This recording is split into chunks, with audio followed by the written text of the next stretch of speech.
her and showing the whole scene of like the murder. And then we follow, then it'll cut to a wide on that angle, and then cut to close-ups, and then we'll get like some overhead shots, so that way we can see a moment of like, this is the character, this is who was in the voice of the first scene, this is who it's about, why this is important to her, and she's back in this room again. This film has jump scares, this film has a heart, this film has the ambient quality in terms of the cinematography, and just go do it. Don't let no one tell you it's not possible, that you cannot do it. Do it, because the fruits of your labor will be rewarding.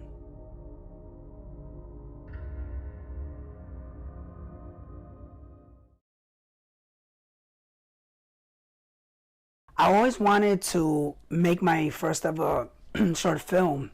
I got to like a place where I was like, okay, I'm not really getting booked as much. I'm submitting, I'm auditioning. No one's really hitting me up as much.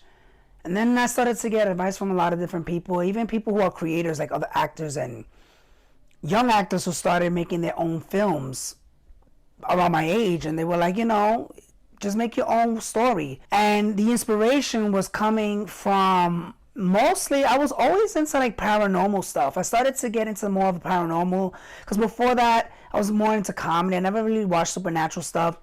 I started watching a lot of paranormal, a lot of like crime thrillers, gory ones as well. And I think it was around COVID. I think I was like in the midst of like, I was in Colombia, I think I was staying at, and I started developing a script. And the original idea was I wanted to take one of my older films and I wanted to make like a continuation. But then as I started to develop it and I started to realize how great the script was, and it was very cohesive and it started to have like a shape to it, I was like, you know what, I don't really want to continue something that I was already part of, that nobody may or may not have seen the film. So why don't I just start building it from like the ground up, from scratch, and start making my own short film.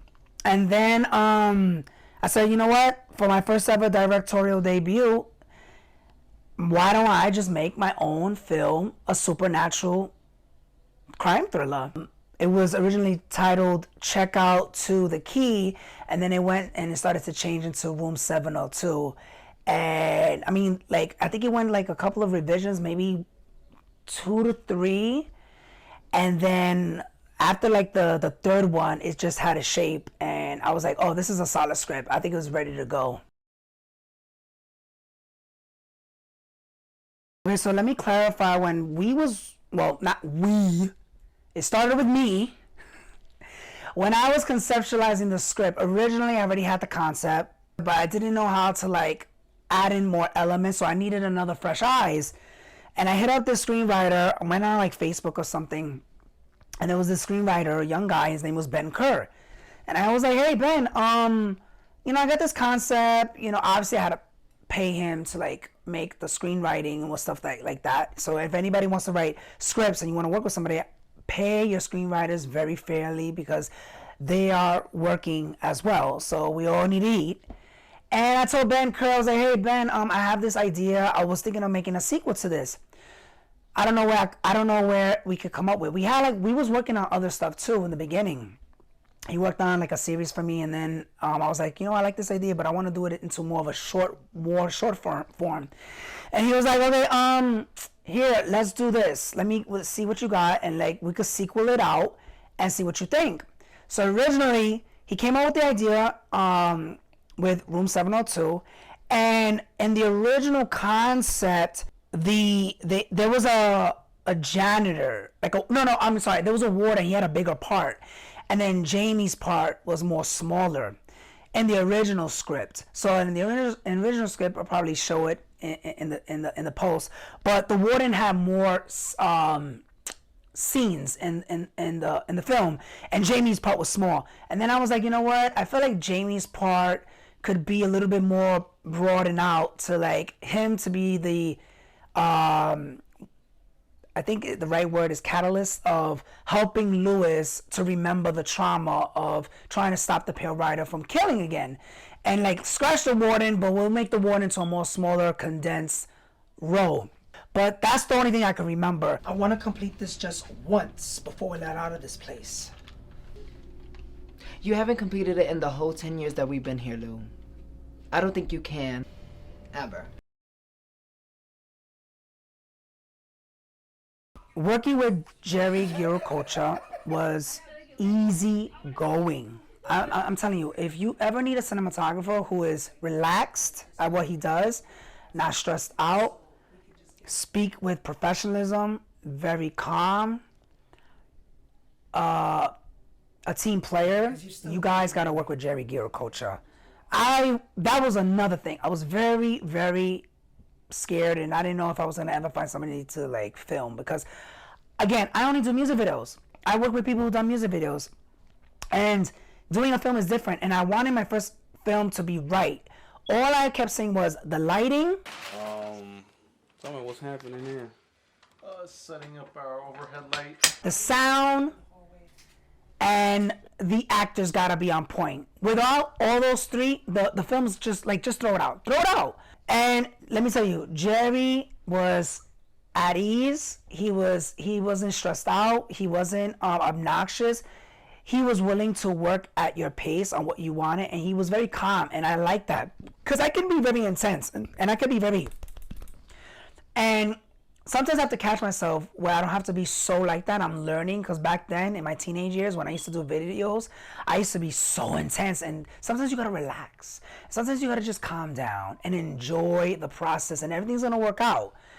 Jerry's that person that is willing to, no matter how many hours, as long as there's communication, until the shot gets right. I had a great time working with Jerry, and I'm ready to work with Jerry all over again for upcoming projects. But if anybody's looking for a cinematographer, you got to hit up Jerry Guirachocha. I mean, he's the best with angles, lighting. He gets your eye to make it realistic as possible. So I had a blast working with him.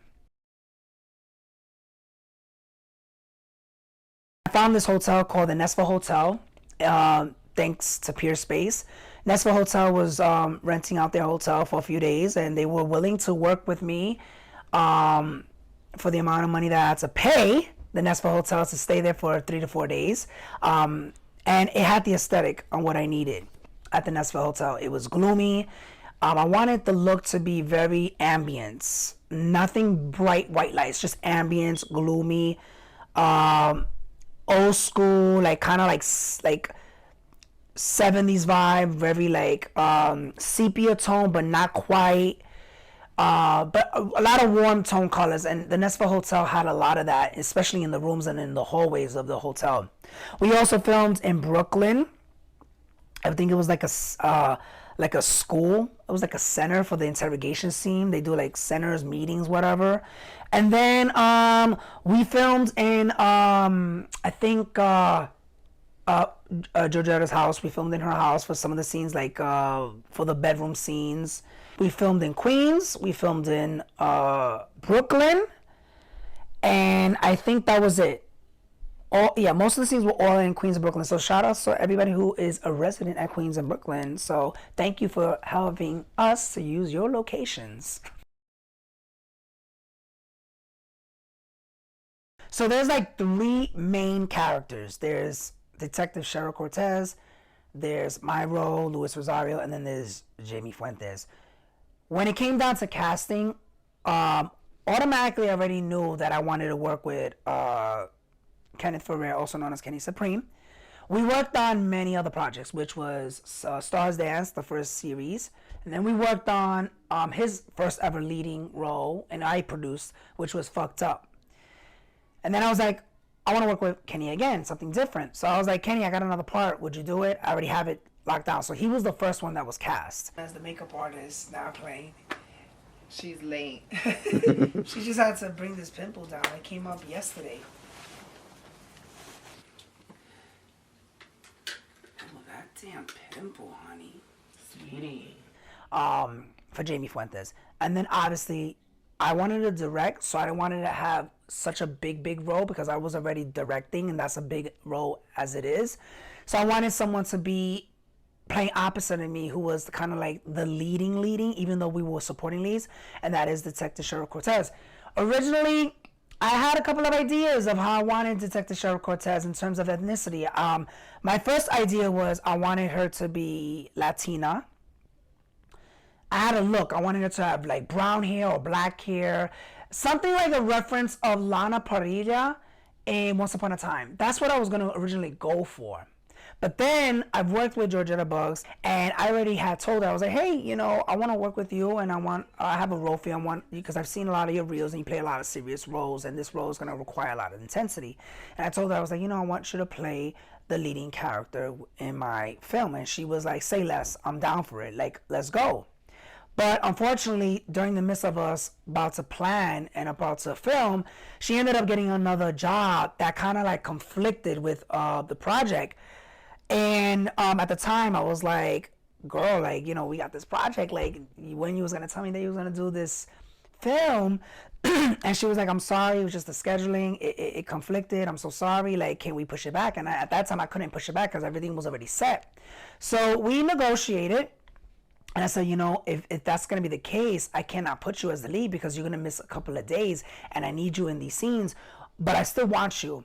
And I said, would it be possible if I'll give you a different part and you can only be available for at least 2 days, and you could just assist direct? Because I really wanted her to be the lead, but scheduling, you know how it is with actors, we couldn't do it. So she was like, no problem, we'll do it.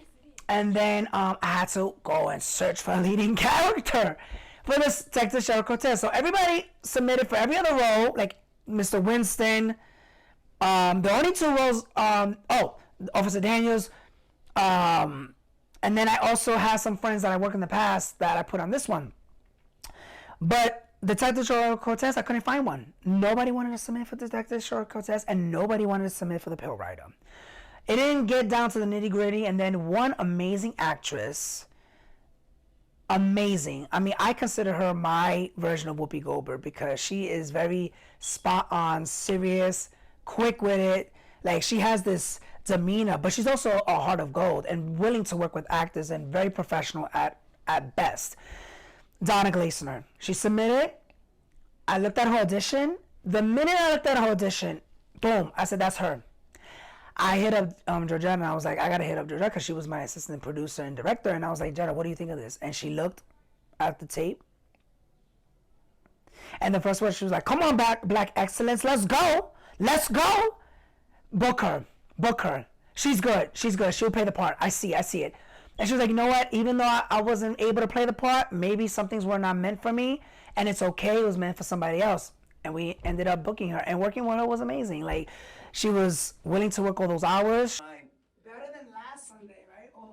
Well, yeah, but hey, I was able to go in the room and go to sleep. You know, at 8:30. Come on, hang out. She did I think she did only like 3 shoot days, and then she did an additional shoot day, but I think it was only 3. She only did 3, but the whole total compass of the film was 5 days, so she was only available to do 3 shoot days. And we found out Detective Sheriff Cortez. Get a little closer when you say that, and then turn back around. He's like, not true, and then it's like, yes, it is. Like, okay. Start with Maybe I don't want to be helped. Okay. Maybe I don't want to be helped. What's the time? Keep going. 10:21. All right, we good. Maybe I don't want to be helped. Stop acting like it didn't happen. Why does it even matter? Because it's the truth. The detectives reopening the case. This is good. No, it's not. They want to keep me locked up in here. They think I'm crazy. Not true. Yes, it is. Only way to stop her is you, Lou. Okay, only way to stop her is you, Lou. Turn back around. But do it slow. It's like, Yeah. Am I getting up at that? When I say that monologue, am I getting up at that part? Me? When I say, no. He's asking a question. Oh, Lou.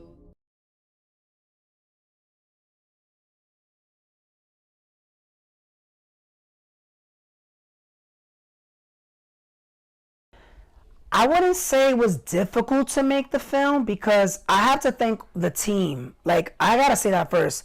You need a team. That's all I gotta say. You need a team in order for making your dreams come true. And also appreciate everyone's time and tell them how much love them and appreciate them and don't take them for granted. Obviously, like, I have to thank Jerry for making the film, editing, director and cinematography, you know what I'm saying? I have to thank also Georgetta Buggs, who's also assisting directing when I needed her to help out. I have to thank the actors that were all involved who were willing to work on my first ever film.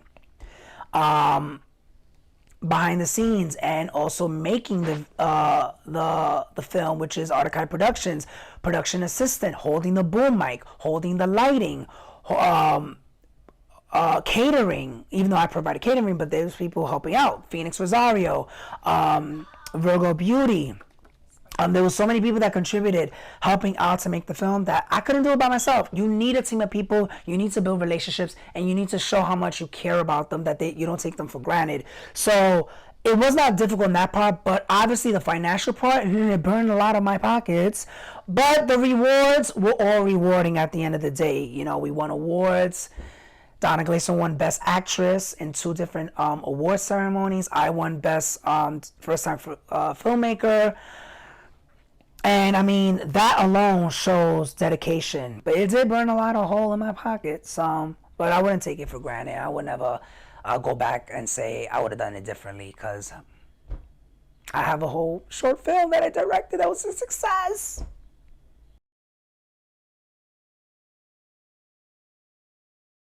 I always wanted to have my soap opera moments. The close-up. And if you notice on how the editing went, especially on some of the scenes, there was a lot of like close-ups, a lot of zooming in shots when it's intense.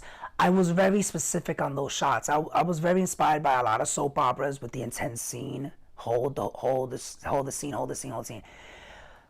There were a lot of great scenes. But my favorite all-time scene, and Kenny will beg to differ. He would say his favorite scene was my scene. But my favorite scene out of all the scenes was the scene when Jamie Fuentes tells Luis that you need to remember, like, you're the key, you're the gift. Me? Yes, you. You're the key to stopping her. It's in your dreams. Remember? And can I tell you that Kenny was exhausted? It didn't look like it in the film, but he was exhausted. He was working at a bar. That day he just finished working, went to shoot, and then after he finished the shoot, he went right back to the bar. So he was lacking sleep. He probably had maybe like 3 hours of sleep. He was napping in between shoots. He was exhausted in that scene. That was the most grotesque scene that he was like, oh my God. And I was like, you could do it, Kenny, you could do it. Come on. And I was like, you really need to prove that I'm the reason to remember, I'm the key to remembering the trauma. Because this is a very intense scene. We're going to do the close-up, and then it's going to break into a fade. I thought that was amazing. It was amazing. He did that. Even though he begs to differ and he thinks that his favorite scene is the interrogation scene, which I love that too. That was good. And mind you, that scene with Donna Glaesener, I was so freaking nervous because it was my first ever scene working with Donna. Because I've worked with Donna the day before, but it was my first scene working with her. And I was nervous as hell. And she was like, how are you nervous? You're my boss. I was like, yeah, but you got this presence. Like, I was like, I got to do good. I got to remember my lines. I got to make sure I'm tit for tat with you. I need to be ready. And we did it. And it was very intense. That one was very fun. And I enjoyed that scene. Even though he'll say that's his favorite, but my favorite scene was Kenny.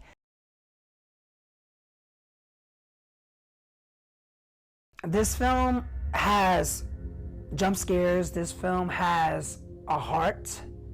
This film has the ambient quality in terms of the cinematography, especially when you look at the movie poster, because every time when you look at a movie poster, you get into that zone of like, will the film be the same color, skew, ambience as the poster? And that's why the poster is a lot of like ambient tones. Like, it's a door, it has blood on the door, and it's the pale rider, and that alone with that color skew was the same skew when it came to the hotel scenes.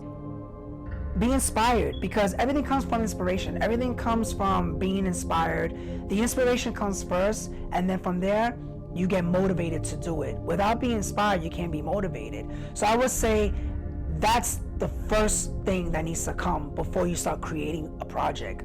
And I'm proud of it. I have to say everybody was on their A game, and I want to say thank you for everybody who was contributing. Jerry Guirachocha, Georgetta Buggs, Donna Glaesener, Alan Berman, Julia Cooper, Geana Gomez, Karon, Virgo Beauty, Phoenix Rosario, Kenny Supreme. I don't know if I'm missing anybody else. I think that was it. I said everybody. Yeah, everybody. I want everybody to watch the film. It's still available on KNG TV network, and you can also watch it on Screams and Thrills on YouTube as well. And I want everybody to know that nothing is possible. You can make your own creative work, and just go do it. Don't let no one tell you it's not possible, that you cannot do it. Do it, because the fruits of your labor will be rewarding. Thank you for watching. On the hallway. Okay. Yeah. He's still getting behind the scenes. We getting behind the scenes. He's my good side. And that's good that we're earlier, because I want to get out of here earlier. Because I want to make it in time. Because we still got a lot to do before tomorrow. I know, we gotta go to the supermarket. For breakfast, what do you guys want for breakfast? I want to get out of here early. Anything. What are the options? I've been Pancakes, I pancakes. guess? Okay. Bacon? Bacon, pancakes, Crepes. bacon, crepes. Crepes? So yeah, that's not in the budget. Oh, the handcuffs.